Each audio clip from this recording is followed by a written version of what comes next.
Hi friends, welcome to Nila's kitchen. நம்ம இன்றைக்கி என்ன பார்க்க போகிறோம்னா, சூப்பரான பருப்பு வடை எப்படி செய்யலான்னு பார்க்கலாம் வாங்க.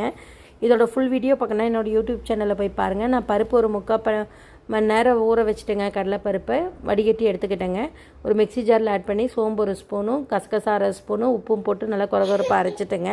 அது ஒரு பவுலுக்கு ட்ரான்ஸ்ஃபர் பண்ணிவிட்டு பச்சை மிளகாய் ஒரு 4, நான் 1/2 கிலோ பருப்புக்கு பச்சை மிளகாய் ஒரு 4ங்க பொடியாக கட் பண்ணது, இஞ்சி துகளுக்கு சீவினது, பூண்டு சீவினதுங்க, ஒரு 10 புதினா இலை, கருவேப்பிலை தழை கொஞ்சங்க, கொத்தமல்லி தழை கொஞ்சங்க, அதுக்கப்புறம் 2 பெரிய வெங்காயத்தை போட்டு நல்லா மிக்ஸ் பண்ணிவிட்டுங்க. காஞ்ச ஆயிலில் இந்த மாதிரி ரவுண்ட் ஷேப்பில் வடை போட்டுங்க.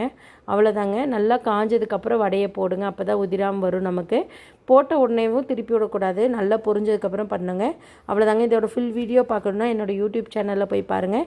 இந்த வீடியோ பிடிச்சிருந்தால் லைக் பண்ணுங்கள், ஷேர் பண்ணுங்கள், மறக்காமல் சப்ஸ்கிரைப் பண்ணுங்கள். தேங்க்யூ ஸோ மச் ஃபார் வாட்சிங். பாய்.